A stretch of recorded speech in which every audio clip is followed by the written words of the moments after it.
Ndabasuje kandi mbifuriza ikaze muri amakuru ku buryo burambuye. Basuza ni Fabrice Mporana nayo. Madamu Marie Immaculée yitabye Imana. Madamu Marie Immaculée wari umuyobozi wa Transparency International Rwanda, yari umwe mu bagore bari bazwi cyane hano mu Rwanda kubera uruhare yagiye agira mu kurwanya ruswa ndetse n'akarengane, cyane cyane yuko yari umuyobozi wa Transparency International Rwanda. Madamu Ingabire Marie Immaculée aganira n'ikinyamakuru Kigali Today yagarutse ko yahungiye mu gihugu cya Kongo ndetse no mu Burundi, akaba ariho yabaye mu buzima bwiwe bw'ubuhungiro ndetse akaza kugaruka mu Rwanda ahungutse mu mwaka w'igihumbi kimwe magana cyenda mirongo icyenda na kane, aho yari yaratandukanye n'umugabo we bari bamaze imyaka 10 babana ndetse ntagire ubushake bwo gushaka undi mugabo. Nubwo yari yarashatse umugabo, nyamara ngo mu buzima bwe ntiyakunze guta umwanya cyane cyane mu basore ndetse n'abagabo, kuko yari afite abana akeneye kurera, dore yuko yavugaga yuko yareraga abana batandatu harimo n'abo yabyaye ndetse n'abo yareraga atabyaye. Icyo gihe yagize ati, sinigeze ntekereza gushaka undi mugabo, uretse ko mu buzima bwanjye natataga umwanya mu bagabo, bihurirana n'uko muri icyo gihe by'umwihariko narishishikajwe n'imibereho yanjye ndetse n'abana nareraga.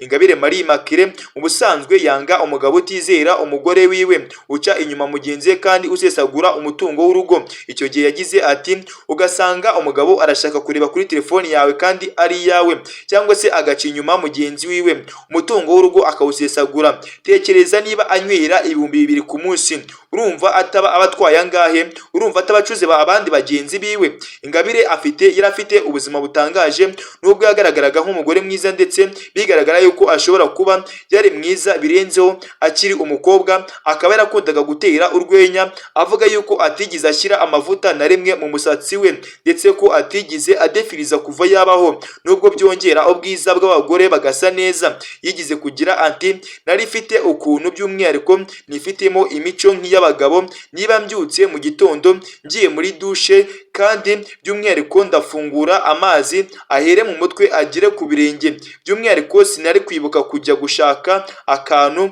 mfunga mu mutwe ngo ndi gufunga imisatsi itangwaho cyangwa se ngo amazi atangwaho. By'umwihariko sinajyaga nibuka gusigamo amavuta no kujya muri salo kudefiriza, gushyiramo n'ibindi bintu by'ibidufu kugira ngo nkunde mbe mwiza cyane.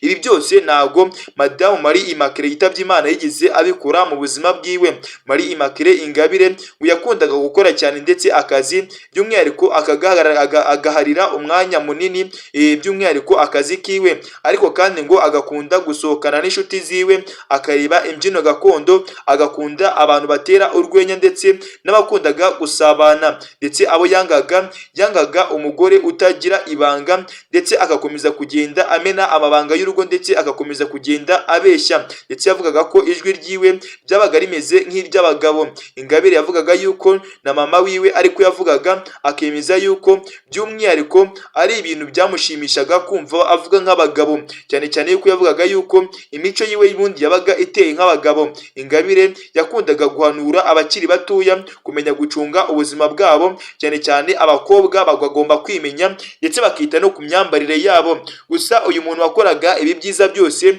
ubu ngubu kugeza aya masaha ntago kimufite, yitabye Imana. Gusa amakuru y'urupfu rwiwe nta byinshi biratangazwa ngo bijye hanze icyo yaba yazize cyangwa se niba yaramaze igihe arwaye. Nzamba ibyo Perezida w'u Rwanda Paul Kagame yasanze mu ngabo z'u Rwanda RPA ku munsi wa mbere avuye muri Leta Zunze Ubumwe za Amerika tariki ya 2 Ukwakira umwaka w'igihumbi kimwe magana cyenda, wari umunsi w'icuraburindi ku basirikare ba RPA bari bamaze amasaha make batangiye urugamba rwo kubohora igihugu Liberation War. Major General Fred Gisa Rwigema icyo gihe yarishwe, ibintu byose bihindura isura, abasirikare bose bata icyizere, bigira naho bamwe bashaka gusubira inyuma. Umunsi umwe General Tade James Kabare we yigize kuvuga yuko iyo Perezida w'u Rwanda Paul Kagame atagoboka urugamba rwo kubohora igihugu rwari guhagarara, dore yuko ingabo zari Rwanda zose zari zimaze kubura umugaba mukuru wazo. Undi munsi General Tade Fred Ibingira we yigize kuvuga yuko afande ari we wabayoboye kugeza ubwo batsinze urugamba. Ati, niye watuyoboye, muve kuri babandi birirwa babyitirira. Yakomeje agira ati, umugabo yaraje adusanga hariya Kagitumba, twese buri wese ari gushakisha inzira acamo ngo yongere ahunge, urugamba rwari rwatunaniye. Umugabo bucyatugezeho asanga abantu bose bakaniye bakanuye amaso bacitse intege.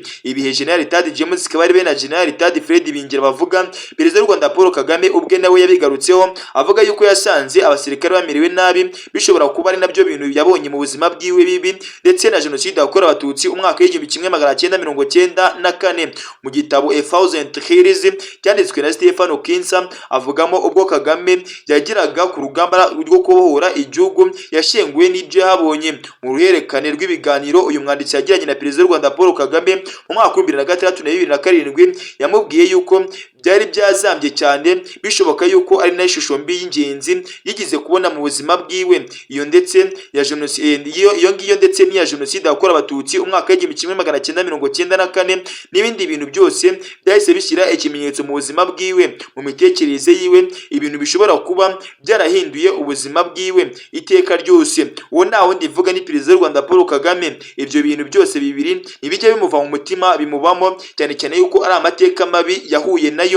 Icyo gihe Perezida w'u Rwanda Paul Kagame avuga yuko yahise ahamagaza abasirikare bari bayoboye urugamba, bakorana inama y'uburyo urugamba rukwiye gukomeza. Ati bari bacitse intege ku buryo buteye ubwoba, ndetse nashoboraga kuba mbivuze mu buryo bworoheje nkurikije uburyo byari bimeze ku rugamba. Mu gitabo The Struggle for Liberation, War and Militarism in Africa History cyanditswe na John Kege agaragaza yuko hari impamvu nyinshi zishimangira ko Kagame ari we wenyine washoboraga kongerera icyizere ingabo ku rugamba, ndetse urugamba rukaba rwakomeza rwo kubohora igihugu.